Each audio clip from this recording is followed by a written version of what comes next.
Dan firman Tuhan di 1 Yohanes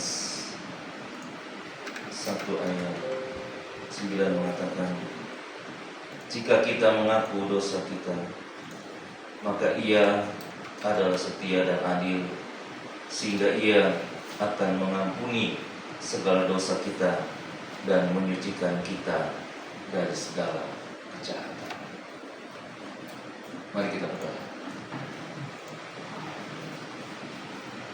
Bapa yang penuh kasih, yang maha kuasa, kami datang ke hadirat-Mu dengan hati yang tunduk. Sebelum kami memulai ibadah ini, kami menyadari sebagai manusia yang penuh dengan kelemahan, kami sering jatuh ke dalam dosa, baik melalui pikiran, perkataan, bahkan perbuatan kami. Pagi ini kami datang kepada-Mu, ya Bapa. Kami mengakui segala kesalahan dan pelanggaran kami di hadapan-Mu. Ampunilah kami, sucikan hati dan hidup kami oleh darah Tuhan Yesus Kristus, agar kami layak untuk datang menyembah-Mu. Jauhkanlah dari kami hati yang keras dan pikiran yang tidak berkenan kepada-Mu, dan baruilah roh di dalam batin kami, ya Allah. Kiranya melalui pengampunan-Mu kami dimampukan untuk mengikuti ibadah ini dengan hati yang bersih, fokus dan penuh kerinduan akan kebenaran firman-Mu. Dan biarlah Roh Kudus memimpin setiap bagian ibadah ini, sehingga nama-Mu saja yang dimuliakan. Di dalam nama Yesus Kristus, Tuhan, Juru Selamat dan Penebus kami yang hidup, kami menyerahkan ibadah ini dari awal sampai akhir di dalam nama Yesus. Amin. Amin.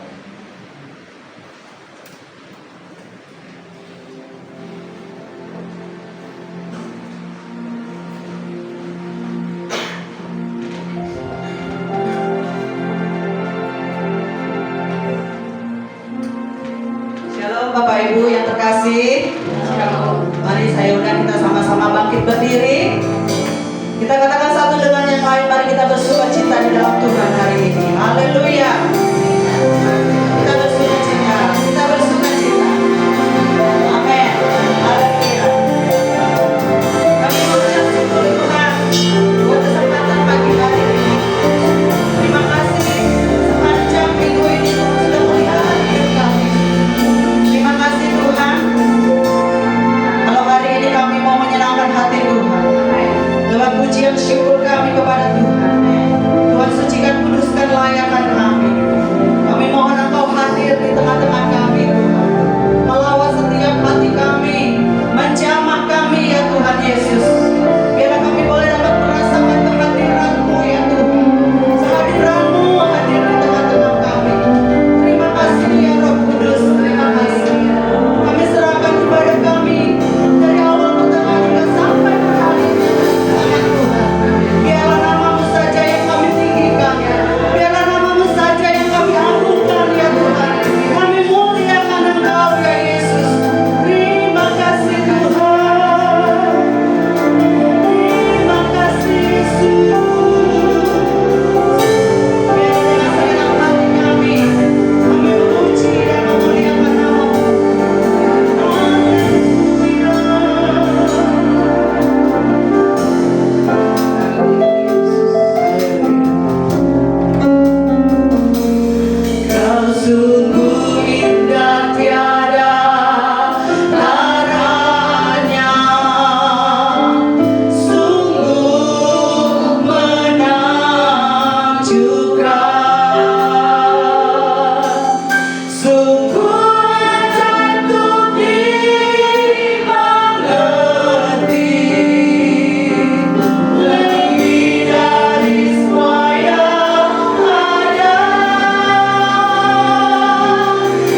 sebab Engkau yang layak terima pujian.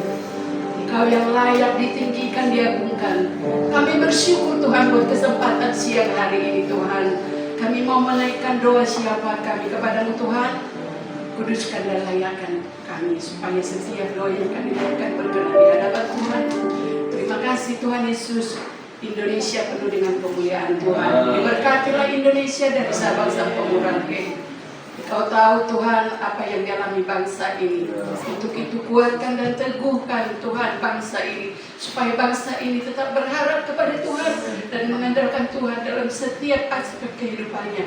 Tuhan memberkati para pemimpin kami ya Tuhan, mulai dari Bapak Presiden, Wakil Presiden, terlebih Bapak Presiden. Tuhan berikan kesehatan, kekuatan, panjang umur di dalam memimpin bangsa ini Tuhan, sehingga membawa bangsa ini menjadi bangsa yang makmur, bangsa yang adil.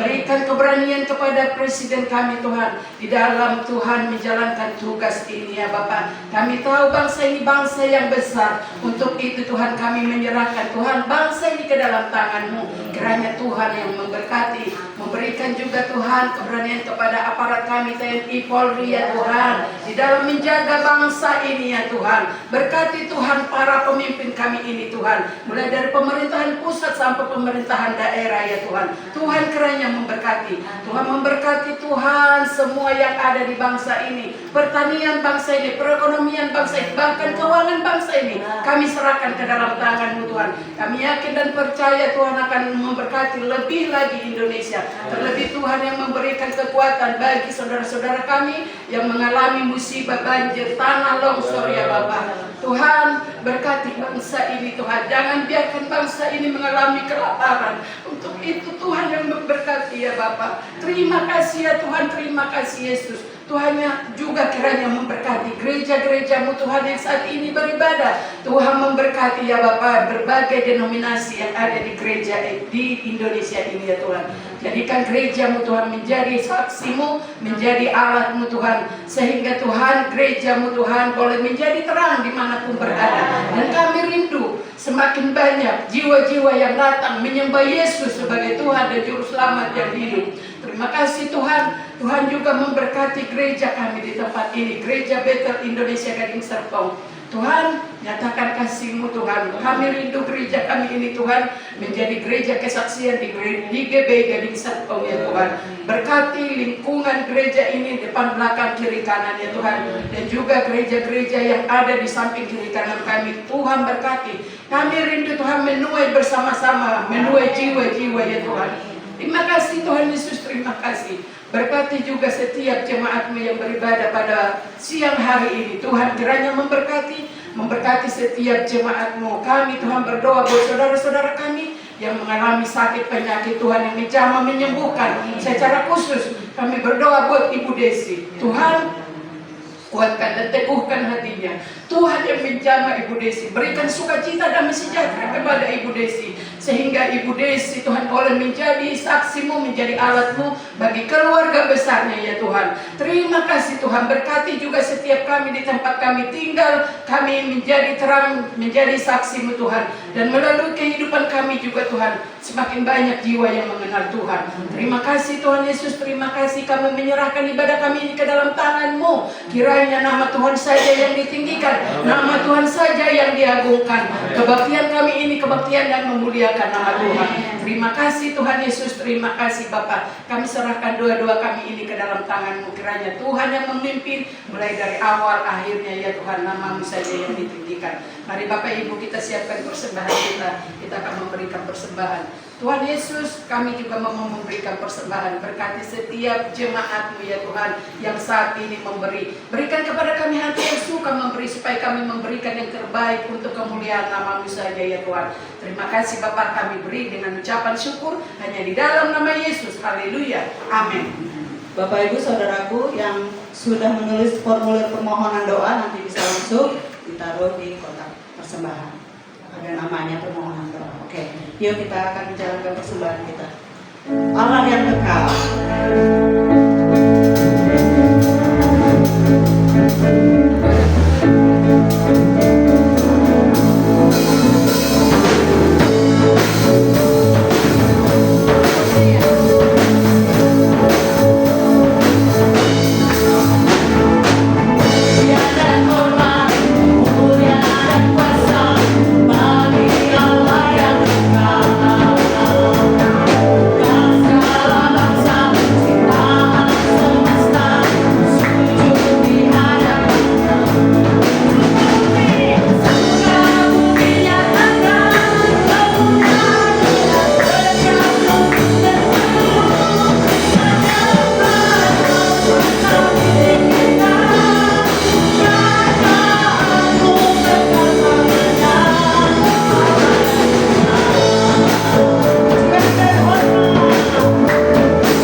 melihat pengumuman dalam 1 minggu sepekan.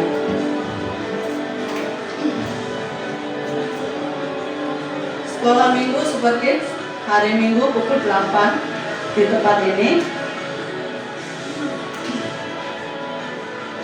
Ibadah raya setiap hari Minggu pukul 10 di tempat ini. Intim dengan Allah ada di channel YouTube GBI Gading Serpong setiap hari mulai pukul 3 pagi. Ya, gerakan doa berantai Yeremia Ministry setiap hari. Bagi Bapak Ibu, Saudara dan Saudari yang memiliki permohonan doa, dipersilakan untuk mengisi formulir yang tadi sudah dibagikan, yang telah disediakan dan memasukkannya ke dalam kotak. Ya.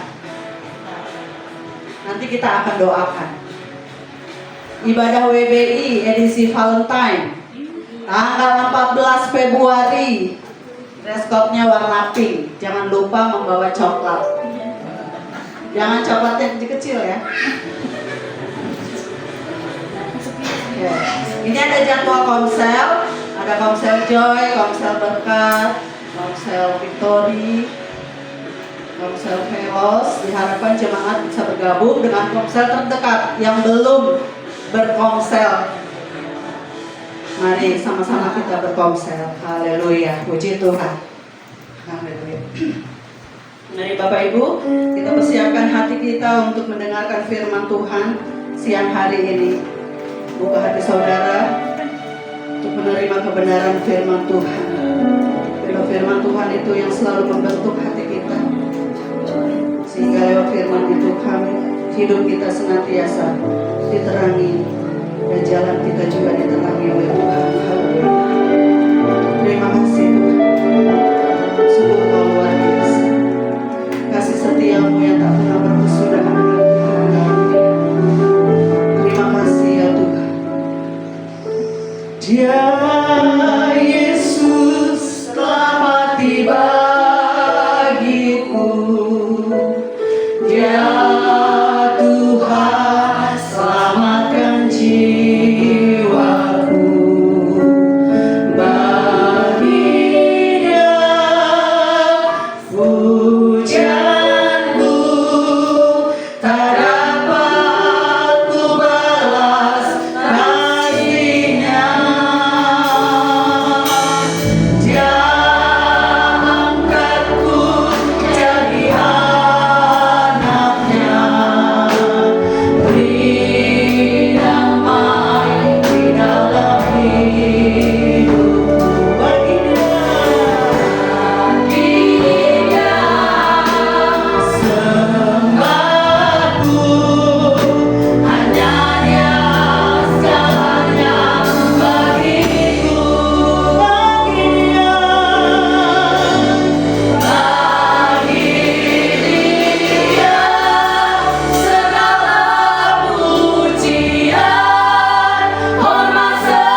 mengucap syukur kepada Tuhan untuk kasih setiamu. Kami masih boleh berkumpul pada hari ini untuk kami bersama-sama Tuhan mendengarkan kebenaran firman Tuhan yang merupakan pelita bagi kaki kami dan terang bagi jalan kami. Berkatilah setiap kami ya Tuhan, sehingga waktu ini tidak berlalu begitu saja, tetapi dalam waktu yang sebentar ini kami juga boleh kembali mengoreksi arah hidup kami, supaya kami dapat selalu sesuai dengan apa yang Tuhan kehendaki. Terpujilah nama-Mu Bapa, dalam nama Tuhan Yesus kami berdoa. Amin. Akan dulu Bapak Ibu Saudara sekalian, Shalom semuanya. Boleh tolong ditampilkan slide yang pertama. Oke, ya. Nah, Bapak Ibu dan Saudara sekalian, puji syukur kita ya kepada Tuhan atas kasih setianya kepada setiap kita ya, sehingga pada hari ini kita masih diberikan kesempatan untuk bertemu ya, dan kembali mempelajari kebenaran firman Tuhan. Dan saya selalu mengatakan firman Tuhan merupakan pelita bagi kaki kita dan terang bagi jalan kita. Bapak Ibu dan Saudara sekalian, pada hari Minggu yang lalu kita telah membahas mengenai hukum vertikal yang dibawakan oleh Ibu Gembala. Dan pada kesempatan ini kita akan melanjutkan pembahasan firman Tuhan mengenai hukum horizontal. Ya, firman Tuhan memang tidak secara eksplisit, tidak secara jelas ditulis ya hukum vertikal, hukum horizontal ya, tetapi tersurat di dalam seluruh narasi yang terdapat di dalam Alkitab. Nah, pembahasan tentang hukum vertikal dan hukum horizontal dipakai untuk menolong umat dalam memahami kesatuan kehendak Allah di dalam hukumnya. Keduanya tidak berdiri terpisah ya, melainkan saling terkait dan mengalir dari satu sumber yang sama, yaitu Allah sendiri. Nah, Bapak Ibu dan Saudara sekalian, tema pada hari ini adalah hukum horizontal sebagai kesaksian hidup Injil yang berpusat pada Kristus di tengah dunia yang tersesat. Oh, ternyata nggak nyampe. Oh, bisa? Bisa ya? Oh, nggak bisa? Ya sudah, kalau nggak bisa. Ya, nah Bapak Ibu dan Saudara sekalian, hukum vertikal yang merujuk pada relasi manusia dengan Allah. Ya, nah kita sudah pelajari minggu yang lalu. Ini berbicara mengenai kasih, mengenai ketaatan, mengenai penyembahan kepada Tuhan sebagai pencipta kita dan penebus kita. Dan intinya adalah bagaimana manusia hidup di hadapan Allah, coram Deo, in the presence of the Lord. Dan dasarnya terlihat jelas di dalam 10 perintah Allah, khususnya perintah pertama, kedua, ketiga, keempat. Perintah pertama apa? Masih ingat gak Bapak Ibu? Ya. Pertama, Tuhan memperkenalkan diri. Akulah Tuhan Allahmu. Kemudian, jangan ada padamu Allah lain di hadapanku, ya, dan seterusnya dan seterusnya. Keluaran 20 ayat 2 sampai ayat 3. Nah, hukum vertikal ini menuntut hati yang takut akan Tuhan, ya, iman yang benar dan hidup yang berpusat kepada Allah. Di dalam Perjanjian Baru, Yesus merangkum dimensi ini dengan berkata, kasihilah Tuhan Allahmu dengan segenap hatimu dan dengan segenap jiwamu dan dengan segenap akal budimu. Ya, nah disinilah fondasi seluruh kehidupan etis orang percaya diletakkan. Nah, Bapak Ibu Saudara sekalian, firman Tuhan dengan jelas mengatakan begini ya. Di dalam Matius 22 ayat 37 tadi, kasihilah Tuhan Allahmu dengan segenap hatimu. Berarti kita nggak boleh mendua hati. Ya, jangan kita ragu lagi ya. Kasihi Tuhan dengan sungguh-sungguh. Kemudian dengan segenap jiwamu, dengan segenap kemampuan kita, dengan segenap apa yang Tuhan percayakan kepada kita. Kalau masih hari ini masih bisa bangun, berangkat gereja. Kalau hari ini masih bisa duduk, berangkat doa. Ya, jangan banyak alasan gitu ya. Kemudian dengan segenap akal budimu. Nah, maksudnya apa dengan segenap akal budi? Tuhan kasih kepada kita kemampuan untuk kita dapat mengelola informasi, termasuk kita mempelajari firman Tuhan pakai. Jangan sampai otak kita tuh orisinal ya, Bapak Ibu, pernah dipakai. Kalau dilelang tinggi harganya ya. Nah, kita pakai. Kalau kita nggak ngerti kebenaran firman Tuhan, saat ini sudah begitu banyak bantuan yang bisa kita gunakan ya, baik online maupun offline ya. Kalau offline dari buku-buku rohani, kalau online kita buka internet ya, supaya kita punya kognitif ya, kita punya pemahaman akan firman Tuhan terus dibangun, nggak statis di situ aja ya. Kalau dulu 30-40 tahun yang lalu mungkin orang mengatakan ya saya begini apa adanya, mungkin masih bisa dipercaya, tetapi zaman sekarang tidak bisa lagi. Informasi udah begitu banyak, pakai. Ya sarana belajar begitu banyak, pakai. Itulah ya dengan segenap akal budi kita. Nah, Bapak Ibu saya lanjutkan, hukum horizontal yang digambar satunya lagi, ini bicara mengenai relasi manusia dengan sesamanya. Ini mencakup apa saja? Kira-kira sikap, terus perkataan, ya tindakan kita terhadap orang lain di dalam keluarga kita, di gereja dan juga masyarakat. Di dalam 10 perintah Allah, dimensi ini tampak jelas di dalam apa? Menghormati orang tua dan seterusnya, ayat ke-5, ke-6 sampai ayat ke-10 ya. Menghormati orang tua, tidak membunuh, tidak mencuri, tidak berdusta ya, di dalam Keluaran 20 ayat 12 sampai 17. Nah, Tuhan Yesus merangkum hukum horizontal ini dengan kalimat kasihilah sesamamu manusia seperti dirimu sendiri. Matius 22 ayat 39. Nah, kemudian Rasul Paulus juga menegaskan ya bahwa kasih kepada sesama adalah penggenapan hukum Taurat karena kasih tidak berbuat jahat kepada orang lain. Nah, hukum horizontal, hukum vertikal tidak boleh dipisahkan sekali lagi ya, dan Yohanes dengan jelas berkata, barang siapa tidak mengasihi saudaranya yang dilihatnya, tidak mungkin mengasihi saudaranya, tidak mungkin mengasihi Allah yang tidak dilihat. Ya, 1 Yohanes 4 ayat 20. Artinya klaim relasi yang benar dengan Allah, ya kalau kita mengatakan aku punya relasi yang baik dengan Allah, aku punya HPDT, hubungan pribadi dengan Tuhan, ya itu harus nyata juga dalam relasi dia dengan sesamanya ya.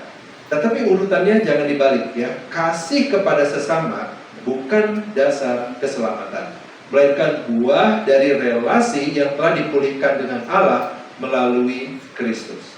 Nah, seorang teolog bernama John Calvin menyampaikan bahwa ketaatan etis itu lahir dari hati yang telah diperbaharui oleh anugerah, bukan sebaliknya. Ya, dengan demikian hukum vertikal menata arah hidup manusia kepada Allah, sedangkan hukum horizontal menata dampak hidup itu kepada sesama. Keduanya bertemu di dalam Kristus yang mengasihi Bapa dengan sempurna dan menyerahkan dirinya bagi manusia. Di dalam Dia, umat percaya dipanggil, setiap kita dipanggil untuk hidup utuh, mengasihi Allah dengan sungguh dan mengasihi sesama dengan nyata. Mari kita berdoa sekali lagi. Bapa yang baik, kami kembali datang di hadapan Tuhan untuk menerima roti hidup yang sejati, yaitu adalah kebenaran firman Tuhan. Kami mohon Tuhan memberkati kami, baik hamba-Mu yang menyampaikan maupun setiap anak-anak Tuhan yang mendengar, baik secara onsite maupun yang akan mengikuti siaran tunda. Kiranya berkat Tuhan memampukan setiap kami yang terbatas ini untuk dapat mengerti kebenaran firman Tuhan yang merupakan pelita bagi kaki kami dan terang bagi jalan kami, sehingga kami dapat menjalani hidup kami dengan bertanggung jawab dan mengerjakan setiap kehendak Tuhan dalam hidup kami. Terima kasih Bapa, dalam nama Tuhan Yesus kami berdoa. Amin. Bapak Ibu dan Saudara sekalian, mari kita membuka Alkitab kita dari Matius 22. Ya, Matius 22 ayat 37 sampai dengan ayatnya yang ke-40. Ya. Mari kita membuka, sudah. Ya. Tidak perlu ditayangkan, ya. Semua harusnya sudah bawa Alkitab masing-masing, baik Alkitab tertulis maupun Alkitab elektronik. Ya. Oke. Ya, kita lihat ya Matius 22 ayat 37 sampai 40. Jawab Yesus kepadanya, kasihilah Tuhan Allahmu dengan segenap hatimu dan dengan segenap jiwamu dan dengan segenap akal budimu. Itulah hukum yang terutama dan yang pertama, dan hukum yang kedua yang sama dengan itu ialah kasihilah sesamamu manusia seperti dirimu sendiri. Pada kedua hukum inilah tergantung seluruh hukum Taurat dan kitab para nabi. Ya. Nah, Bapak Ibu dan Saudara sekalian, dunia di tempat yang kita hidup saat ini, ya hari ini, bukan sebuah dunia yang baik-baik saja, ya, melainkan sebuah dunia yang rusak, ya, sebuah dunia yang semakin tersesat, ya, terseret bukan karena kurangnya pengetahuan, begitu banyak pengetahuan sekarang, ya, tetapi karena kehilangan arah, ya, informasinya melimpah, opini berlimpah, klaim kebenaran sambung menyambung, begitu ya, tetapi manusia semakin sulit menemukan kebenaran yang membebaskan. Next slide. Nah, di ruang publik ya, termasuk di media sosial ya, kita menyaksikan betapa mudahnya manusia itu saling menghakimi ya, saling menghakimi, membatalkan ya, cancel culture ya. Kemudian kasih label satu sama lain ya. Nah, cancel culture ini sebenarnya bukan hal yang baru ya Bapak Ibu Saudara sekalian, karena kita juga pernah melakukannya. Mungkin kita melakukannya juga udah lama ya, saat kecil. Ya, masih ingat nggak Bapak Ibu kalau kita nggak suka sama teman, ya kita nggak suka sama teman, kita bilang aku nggak mau temenan sama kamu, masih ingat? Terus kita diam-diaman sama dia. Ya itu adalah cancel culture. Ya, itu cancel culture. Aku nggak mau temenan, terus kita komporin yang lainnya jangan temenan sama dia. Gitu ya, kita mengorganisir teman-teman untuk melakukan cancel culture kepada orang itu, ya. Nah, cancel culture era sekarang sama, ya, kayak gitu juga. Cuman skalanya masif ya, dengan bantuan media sosial, ya. Di dalam cancel culture yang berbeda pandangan dengan kita tidak lagi diperlakukan sebagai sesama, melainkan sebagai musuh. Dan ironisnya, ini sering dibungkus dengan apa? Bahasa moral, ya, bahkan bahasa moral. Ya, nah itu ada gambar ya, ada orang dengan sticky notes ya. Itu labeling ya, maksudnya labeling itu apa? Labeling itu kita kasih julukan kepada orang lain ya, tapi bukan julukan positif, julukan negatif itu seringkali terjadi ya. Misalkan si bodoh, si dungu, si jelek dan segala macam ya. Kita kasih label. Saking banyaknya label yang kita kasih kepada itu orang, dia sampai bingung dirinya sendiri siapa. Maka ada tanda-tanya di situ ya. Siapakah aku ini? Who am I? Gitu ya. Tersesat ya. Oke ya, next slide. Nah, kita juga melihat ya berbagai berita mengenai scam, ya, mengenai penipuan, ya, praktek-praktek keuangan yang tidak bertanggung jawab, menipu orang banyak untuk investasi dengan imbalan yang tinggi, lalu dananya diselewengkan. Nah, ini banyak sekali terjadi ya, tawaran-tawaran investasi yang sepertinya menggiurkan ya, imbal hasil 10% per bulan. Bapak Ibu Saudara sekalian, patokannya gampang. Kita lihat aja Bank Indonesia bikin suku bunga acuannya berapa persen. Kalau Bank Indonesia bilangnya 4% setahun, lalu ada yang bilang, oh kami bisa kasih 4% sebulan, itu omong kosong. Ya itu udah scam ya, kita pergi aja.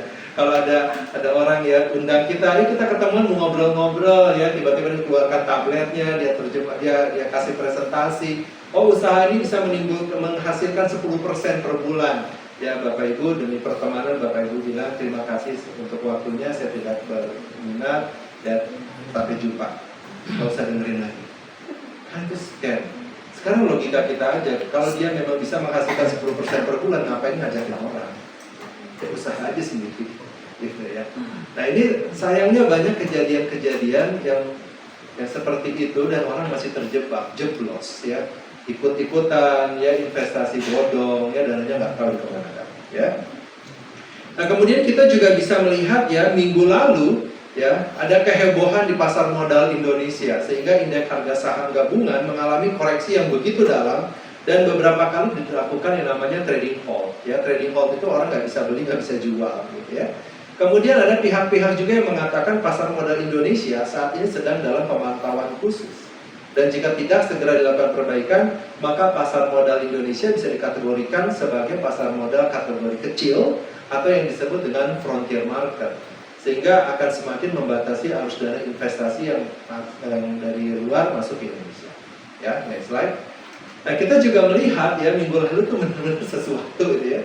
Harga emas dan perak itu fluktuasinya begitu dalam ya. Di sebelah kiri itu grafik harga emas ya, jungkir balik ya, seperti itu ya. Sebelah kanan itu harga perak ya, jungkir balik ya.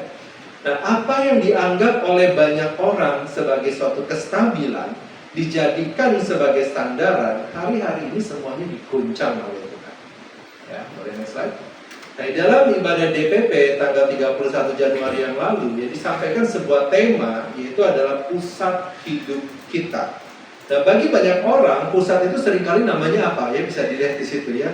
Ada hobi, ya, ada pekerjaan, rekreasi, teman-teman, uang, sekolah, me time, ya, keluarga, ya, karir dan segala macam ya.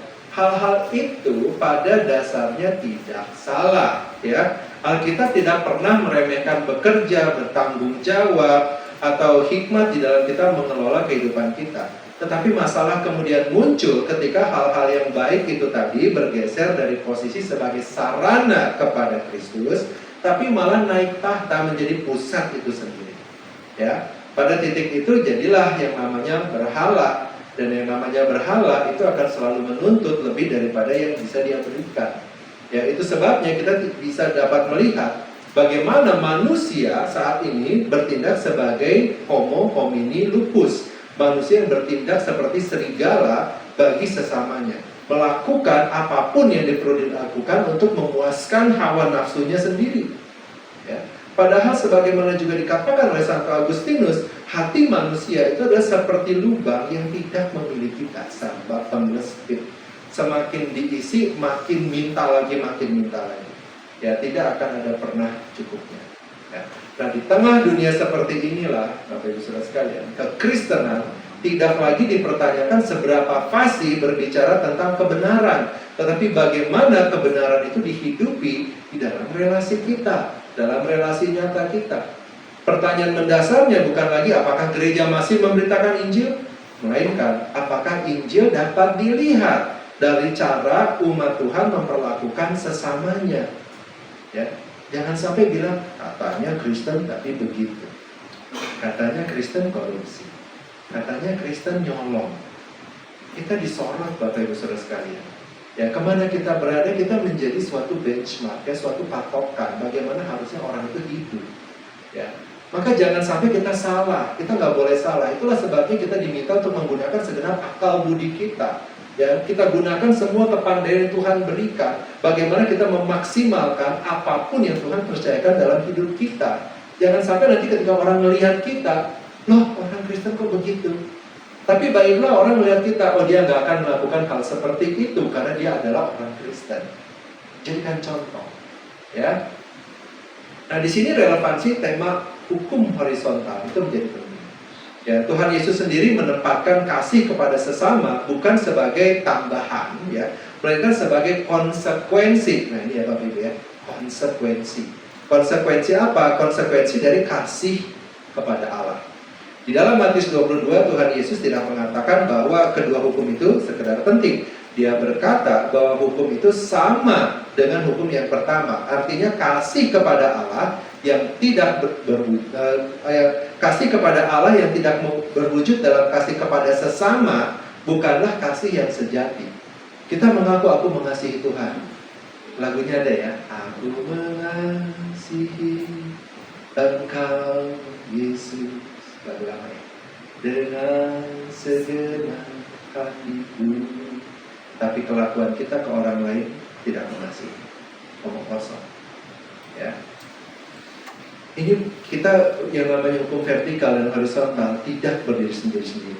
Ya, melainkan saling mengikat, saling melengkapi.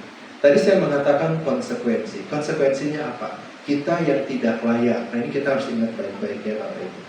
Kita ini nggak layak. Kita ini penuh dosa. Tetapi kita yang tidak layak dilayakkan oleh Tuhan. Kita yang berdosa menjadi tidak berdosa karena Yesus yang tidak berdosa menjadi dosa untuk menebus hidup kita. Kita nggak layak, tapi dikasih anugerah. Nah, sekarang konsekuensinya, karena kita sudah dikasih anugerah, kita dikasih kebaikan dari Allah, maka juga kita berbuat baiklah kepada orang lain. Kita perhatikan sesama kita. Hukum horizontalnya jalan. Ya. Nah, boleh next slide. Nah, sorry gambarnya kecil-kecil. Ya. Nah, itu ada gambar di mana ada murid-murid melayani, ya. Ada yang melayani di sekolah, yang di sebelah kiri atas, ya. Ada yang melayani di gereja, ya, di sebelah kiri bawah, ya. Dan kita punya Ida, ya, Intim dengan Allah, juga buletin sudah nyampe di gereja itu, ya. Gerejanya lokasinya ada di Sulawesi Selatan, ya, Sulawesi Selatan, di Toraja, ya. Nah, kemudian yang di sebelah kanan itu murid-murid sedang melayani di sebuah panti disabilitas. Jadi mereka yang mengalami keterbelakangan mental, ya, di situ, ya. Nah, itu ikut melayani, ya. Nah, kita coba lihat itu tulisan hijaunya, semoga kebaca. yang semakin mengasihi Tuhan akan terlihat dari bagaimana dia mengasihi sesamanya. Ya. Nah, maka buat para bapak ibu ya, jangan ditahan kalau anak mau melayani. Bahkan dorong dia untuk bisa melayani. Ya, didorong, jangan ditahan-tahan. Jangan juga udah kalau masih kecil nggak usah melayani, enggak, tapi arahkan. Sehingga ada suatu kesukacitaan melayani sampai dia cukup dewasa untuk memahami bahwa sukacita itu datang bukan dari dirinya sendiri, tetapi melainkan dari Allah. Ya, nah ini harus dilatih. Kalau dari kecil nggak suka melayani, bagaimana gedenya bisa melayani? Ya. Nah, Bapak Ibu dan saudara sekalian, Rasul Yohanes juga menyampaikan dengan tegas ya, bahwa kalau ada orang yang mengaku mengasihi Allah tetapi membenci saudaranya adalah pendusta. 1 Yohanes 4 ayat 20. Nah, ini bukan sesuatu yang kita bisa abaikan. Yohanes sedang menegaskan bahwa relasi vertikal yang benar kepada Allah pasti melahirkan relasi horizontal yang diubahkan. Ya, dengan kata lain, hukum horizontal bukan jalan keselamatan, melainkan buah dari keselamatan. Bukan alternatif Injil, tetapi adalah kesaksian hidup Injil itu sendiri. Ya. Namun hukum horizontal hanya bisa dipahami dengan benar kalau berpusat kepada Kristus. Ya. Orang-orang lain, mereka yang belum mengenal Kristus, bisa nggak melakukan hukum horizontal? Bisa nggak? Bisa. Tapi pusatnya bukan Kristus. Nah, kalau pusatnya bukan Kristus, berarti siapa yang jadi pusat? Dirinya sendiri. Ya. Nah, tanpa Kristus, maka yang namanya kasih akan tereduksi menjadi namanya apa? Moralitas umum. Ya. Dan moralitas seperti itu tampaknya mulia, tetapi pada akhirnya akan berujung kepada apa? Kesombongan rohani. Nih, lihat, gua orang baik. Ya. Merasa lebih benar dari orang lain, atau kebalikannya, burn out, ya capek sendiri. Ya, kenapa capek sendiri? Karena dia mengandalkan kekuatannya sendiri. Dan Injil membebaskan kita dari dua hal. Ya, next slide. Oke ya, nah Kristus itu adalah sekali lagi pusat dari hukum horizontal, karena dialah yang menggenapinya. Roma 10 ayat 4 menyatakan bahwa Kristus adalah kegenapan hukum Taurat. Ya, di situ dibilang ya, for Christ is the end of the law of the righteousness for everyone who believes. Ya. Nah, Kristus adalah kegenapan hukum Taurat. Dia bukan hanya mengajarkan kasih, tetapi memperagakannya. Dia mengasihi bukan karena kita layak, ya, tetapi ketika kita masih berdosa, dia sudah mengasihi kita. Roma 5 ayat 8. Dan kasih Kristus adalah kasih yang turun, bukan kasih yang nunggu. Turun, praktekkan. Kasih yang berkorban, bukan kasih yang hitung-hitungan. Ya, next slide. Nah, itulah sebabnya Tuhan Yesus berkata di dalam Yohanes 13 ayat 34 sampai dengan 35, aku memberikan perintah baru kepada kamu, yaitu supaya kamu saling mengasihi, ya, sama seperti aku telah mengasihi kamu. Dan standar kasihnya orang Kristen ini bukanlah suatu perasaan subjektif, ya. Aku mengasihi si A tapi tidak mengasihi si B, bukan begitu, ya. Bukan juga merupakan suatu norma sosial saja, melainkan salib Kristus itu sendiri. Love until you hurt. Mengasihi sampai mulai terasa sakit. Karena di situ berarti kita mulai berkorban. Ya. Bukan sekedar doing extra mile, semua orang juga bisa doing extra mile, mengerjakan lebih dari yang seharusnya. Tetapi ketika kita benar-benar melayani Tuhan, benar-benar kita mengorbankan apa yang penting bagi kita, nah di situ baru mulai terasa sakit. Ya, tetapi disitulah kita diproses.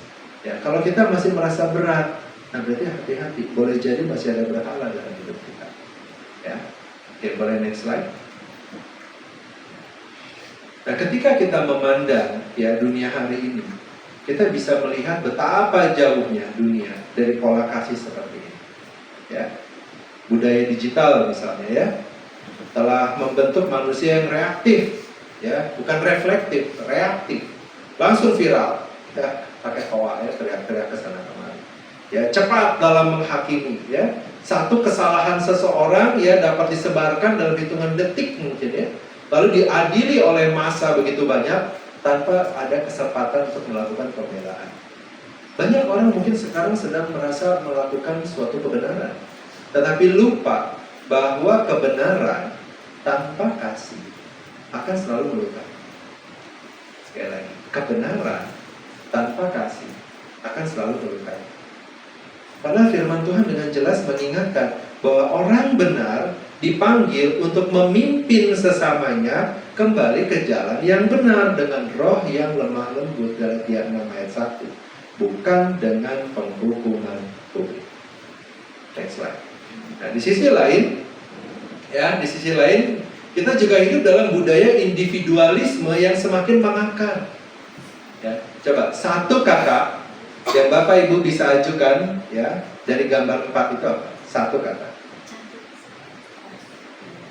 Apa? Stres, kesepian, apa lagi? Depresi, apa lagi? Pusing, ya. Nah, di tengah tekanan ekonomi, ya, kemudian meningkatnya angka pemutusan hubungan kerja, kemudian krisis kesehatan mental, banyak orang tuh bergumul sendirian, tidak bisa mengungkapkan isi hatinya, ya, tidak bisa mengungkapkan pergumulan batinnya kepada orang lain. Kenapa kira-kira? Kenapa kira-kira? Tidak ada komunitas? Slide sebelumnya, boleh mundur satu slide. Gara-gara itu. Oke, balik lagi ke yang gambar 4 tadi. Oke. Jadi gara-gara apa? Takut dihakimi, takut dibully, ditolong enggak, dicaci maki iya.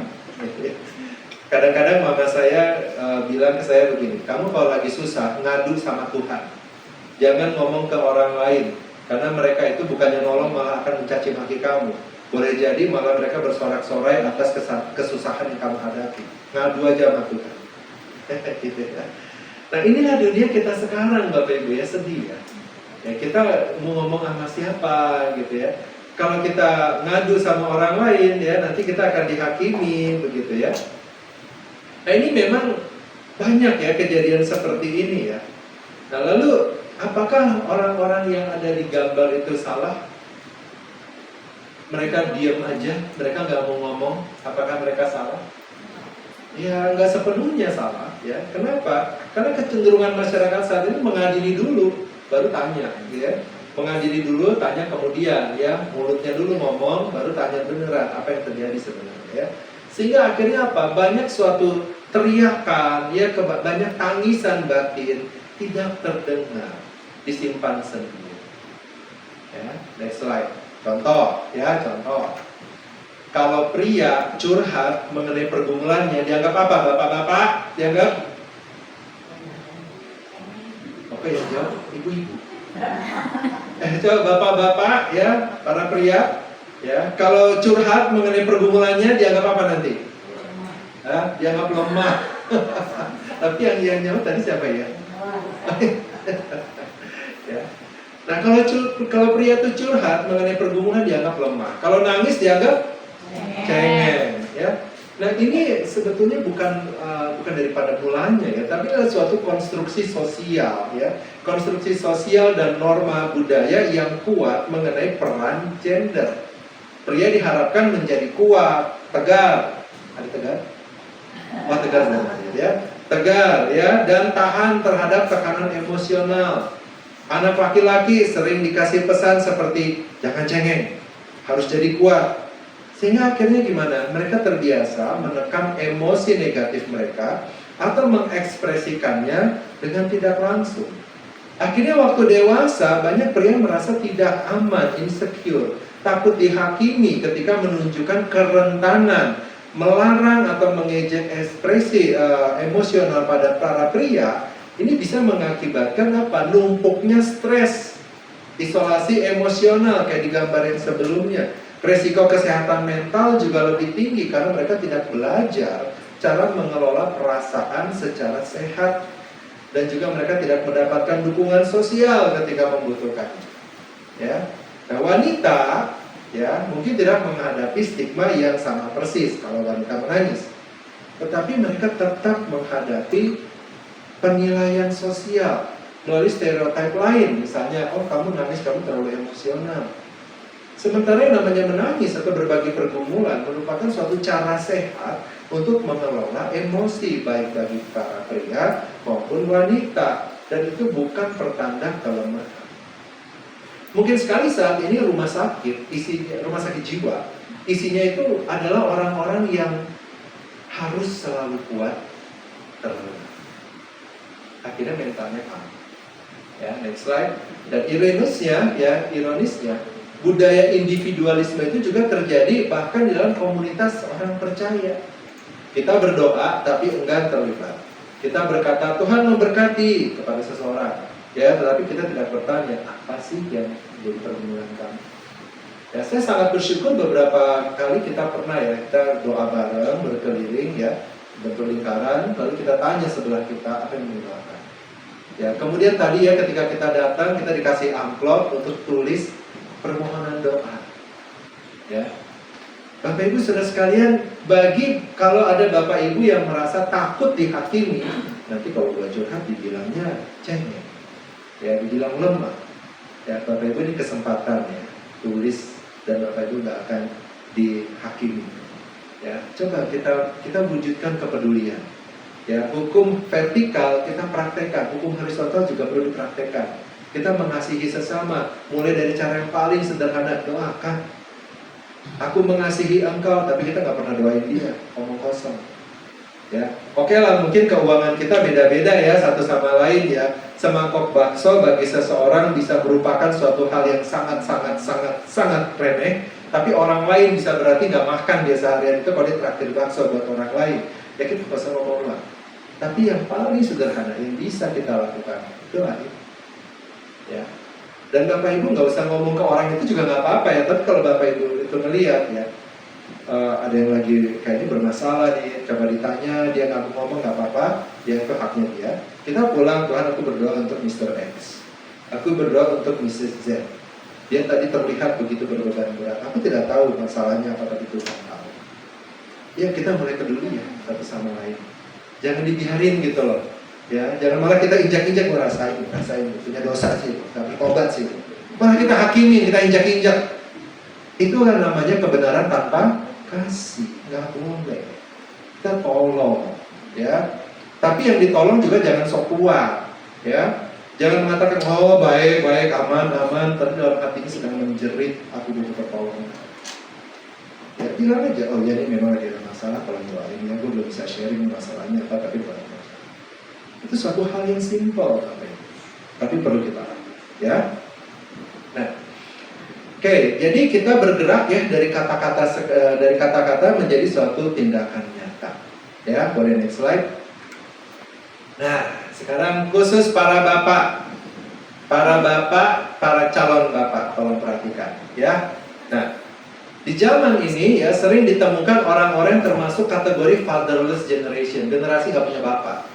Orang-orang yang mungkin memang punya ayah secara jasmania ya, tetapi tidak memiliki figur ayah yang benar.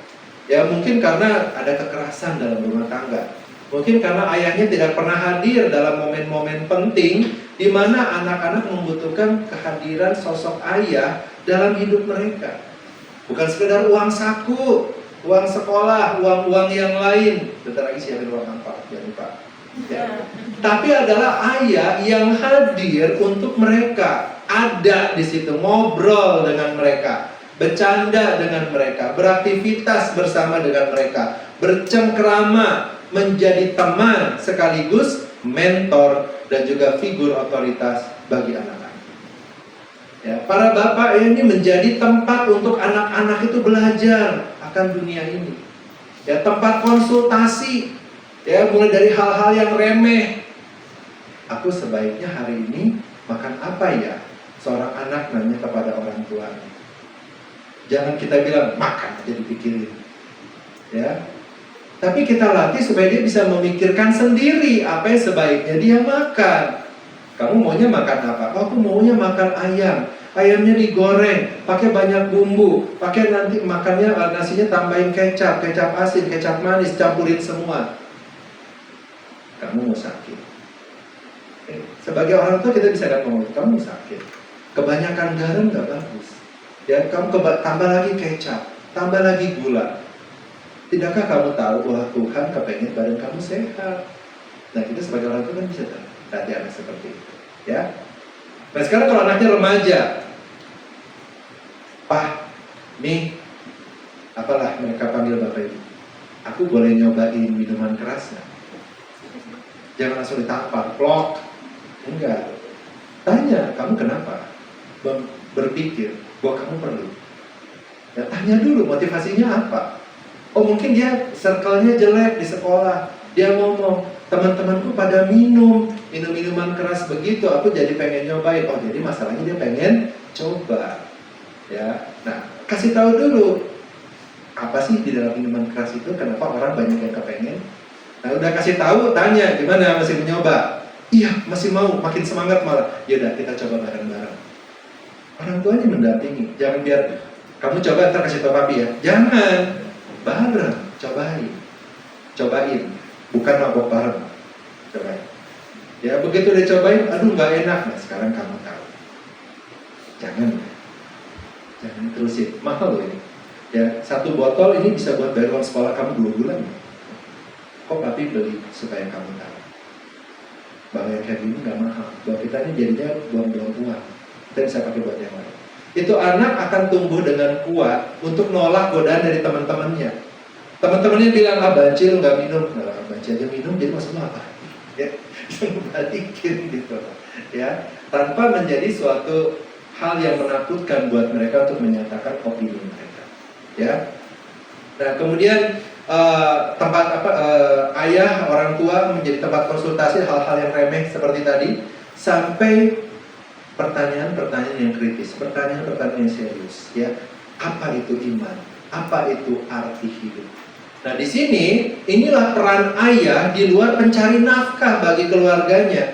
Jadi tidak hanya bekerja, cari nafkah, selesai, enggak. Ada tugas dan tanggung jawab yang harus dibawakan sebagai ayah bagi anak-anaknya. Tugas dan tanggung jawab juga ada sebagai apa? Sebagai suami bagi istrinya. Ada tugas dan tanggung jawab sebagai pemimpin di rumah tangganya. Dan semuanya itu para bapak-bapak harus dipertanggungjawabkan kepada Tuhan.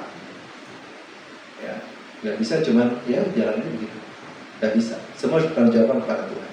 Nah, kalau yang belum menikah dan akan menikah lalu mikir, buset, berat amat tanggung jawab seorang bapak.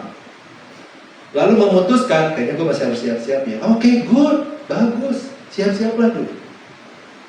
Daripada nanti ketika beneran nikah, gak siap mental, gak siap bagaimana menjadi figur yang benar di hadapan Tuhan, menjadi figur yang benar di hadapan keluarganya, lalu semuanya berantakan. Lebih baik tunda dulu. Tunda dulu, pelajari kebenaran firman Tuhan dengan lebih sungguh, baru melangkah, sebab dia akan memimpin keluarganya. Hati-hati. Para calon suami, para calon bapak.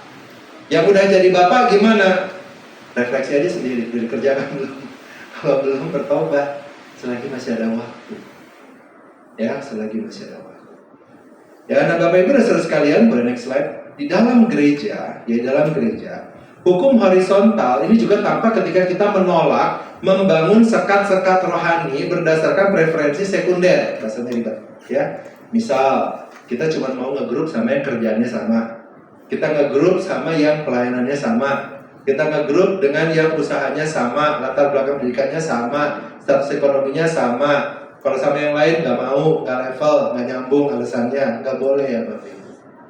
Nggak bisa begitu, ya. Nah, kita harusnya apa? Saling menanggung beban sebagai sesama tubuh Kristus. Contoh, dalam tugas pelayanan yang dipercayakan kepada kita, ya, melayani Tuhan itu adalah kehormatan, bukan beban. Oleh karena itu mari kita memikul salib bareng-bareng, saling bantu, saling tolong, bukan saling menghambat atau merugikan pelayan lain. Ya, kita dipercayakan sesuatu, ya saya akan kerjakan, kita nggak kerjakan, hasilnya apa? Yang lain kehambat. Nggak boleh begitu. Ya, kalau ada yang tersinggung di sini biarin. Ya, karena ini adalah semuanya untuk kita menjadi pribadi yang lebih baik. Apakah saya sempurna? Oh tidak. Saya beberapa kali ditegur, ya terutama di komsel. Pak Anton terlambat, ya sorry, terlambat. Kadang-kadang kalau udah ngetik itu lupa waktu. Lalu tiba-tiba, aduh udah dekat jam 2, komsel Victory jam 2. Ya Bapak Ibu silahkan join. Oh iklan. Ya. Nah, silahkan join ya kalau ada yang belum berkomsel. Nah, udah dekat jam 2, udah buru-buru ya, buru-buru. Tapi jadinya terlambat. Ya. Kemarin juga terlambat. Ya, kemarin kejebak aja. Jadi mohon maaf ya. Nah, Bapak Ibu dan saudara sekalian ya, di dalam dunia digital kita, dalam hukum horizontal juga diuji dari kata-kata yang kita tulis. Ya, kalau kita kan sekarang ngomong pakai mulut, tapi kalau di medsos ngomongnya pakai jempol. Apa yang kita tulis, Bapak Ibu saudara sekalian? Ya, apa yang kita tulis, apa yang kita bagikan, apa yang kita like, apa yang kita komen, apakah kata-kata yang kita gunakan, kata-kata yang baik, benar, membangun, berkenan kepada Allah, atau justru kata-kata kutuk, kata-kata makian, merendahkan orang, melukai orang lain. Hati-hati. Nah, di tengah dunia yang tersesat dan sangat membutuhkan pertolongan Tuhan dan kasih Tuhan, kesaksian Injil tidak terutama disampaikan melalui slogan, debat. Mari kita berdebat ya mengenai kebenaran. Ini namanya kebenaran harus diperdebatkan, ya. Tapi melalui apa? Melalui hidup yang mencerminkan kasih Kristus. Ya, sehingga nggak ada seperti di gambar ya, ada perpecahan, gitu ya. Oke, next. Nah, Tuhan Yesus sendiri mengatakan apa? Ya, coba semoga kebaca ya Matius 5 ayat 16. Dikatakan apa di situ? Demikianlah hendaknya terangmu bercahaya di depan orang, bukan di bawah gantang, di bawah tempat tidur, enggak, tapi supaya bercahaya di depan orang, ya. Supaya mereka melihat perbuatanmu yang baik dan memuliakan siapa? Bapamu yang di surga, ya. Nah, perhatikan di sini ya, menghormati, memuliakan Allah bukan hanya pengakuan iman, tetapi perbuatan kasih yang lahir dari iman itu. Ya, next slide. Ya. Nah, pada akhirnya semua ini adalah akan kembali kepada salib. Di salib Kristus, hukum vertikal dan hukum horizontal bertemu. Kasih kepada Allah dinyatakan melalui kasih kepada manusia yang berdosa. Ketika kita hidup berpusat pada salib itu, Bapak Ibu Saudara sekalian, kita tidak lagi mengasihi orang lain untuk membuktikan diri kita, melainkan karena kita telah terlebih dahulu dikasihi. Dan disinilah Injil menjadi nyata di tengah dunia yang tersesat melalui umat yang hidup dalam kasih Kristus. Mari kita berdoa. Bapa yang baik, kami telah belajar mengenai hukum vertikal dan hukum horizontal. Bagaimana kami memiliki relasi yang benar dengan Tuhan oleh karena kemurahan Tuhan sendiri. Dan kini kami juga harus menerapkannya di dalam relasi kami kepada sesama kami. Dan ketika kami melakukannya semua itu, kami berpusat kepada Kristus. Christ at the center of our life. Kristuslah yang menjadi pusat kehidupan kami. Sehingga kami tidak terjebak dalam upaya-upaya mencari pembenaran diri, upaya-upaya untuk menggunakan kekuatan kami sendiri, tetapi kami benar-benar mengerjakan apa yang Tuhan kehendaki. Kami benar-benar hanya mengandalkan kekuatan dari Tuhan. Kiranya Engkau memberkati hikmat kami, memberkati kami juga dengan kekuatan, dengan semua sumber daya yang kami perlukan, untuk kami boleh menyatakan kasih Kristus kepada lebih banyak lagi orang. Tetapi terutama kami menyatakan kasih Kristus di lingkungan terkecil kami, yaitu di keluarga kami masing-masing. Bapa, kami berdoa saat ini, siang hari ini, kiranya damai sejahtera Tuhan turun atas setiap rumah tangga Rumah tangga yang saat ini sedang kering, sedang retak, pecah bahkan. Tuhan kiranya bermurah hati untuk memulihkan. Berikanlah kerelaan, berikanlah kerendahan hati untuk para bapa di dalam keluarga masing-masing, untuk para istri di dalam keluarga masing-masing, anak-anak juga, untuk semuanya boleh dapat bersatu di dalam Kristus sebagai sesama anggota tubuh Kristus. Biarlah Tuhan keluarga-keluarga dipulihkan. Apa yang menjadi pergumulan mereka, kiranya Tuhan yang memberikan jawaban, Tuhan yang memberikan jalan keluar. Untuk mereka yang saat ini sedang dalam pergumulan, untuk anak-anak muda, di dalam nama Tuhan Yesus, biarlah Tuhan setiap anak-anak muda boleh diberikan kekuatan dan hikmat, untuk mereka juga boleh dapat men-sharingkan apa yang menjadi pergumulan mereka kepada sesama. Kemudian kami bersama-sama membantu semampu kami, dan juga terutama mendoakan setiap anak-anak muda. Kami juga berdoa ya Tuhan untuk anak-anak sekolah minggu, di dalam nama Tuhan Yesus, berkati mereka. Berkati masa muda mereka, berkati pertumbuhan rohani mereka, sehingga mereka boleh mengenal Allah yang benar dengan cara yang benar. Berkati juga setiap hamba-hamba Tuhan yang terlibat dalam setiap pelayanan. Kami melayani Tuhan, bukan hanya melayani sesama, tetapi terutama meninggikan Engkau. Biarlah Tuhan kami melatih, kami mempraktekkan perjalanan kerohanian kami di dalam Tuhan melalui kasih yang kami berikan kepada sesama kami. Biarlah Tuhan persekutuan umat-Mu di GBI Gading Serpong juga boleh dapat meluas menjadi persekutuan-persekutuan sel yang juga aktif, persekutuan-persekutuan yang memuliakan Tuhan, tempat-tempat di mana orang-orang akan melihat disinilah Tuhan hadir. Biarlah Tuhan kemanapun kami melangkah, tanah yang kami pijak adalah tanah yang diberkati Tuhan. Apa yang kami kerjakan Tuhan buat berhasil demi kemuliaan Tuhan. Terutama Tuhan, apapun yang kami kerjakan, nama Tuhan dipermuliakan, bukan diri kami. Biar kami semakin menjadi kecil dan Tuhan menjadi semakin besar. Terima kasih Tuhan untuk semua kebaikan-Mu. Kami sudah selesai mempelajari firman Tuhan pada siang hari ini, tetapi kami tidak akan pernah selesai untuk mempelajari kebenaran-Mu hari lepas hari. Karena kami hikmat yang kami perlukan Tuhan, supaya kami dapat terus berproses sampai kami kembali kepada kita. Terpujilah nama-Mu Bapa di dalam Tuhan Yesus Kristus. Amin.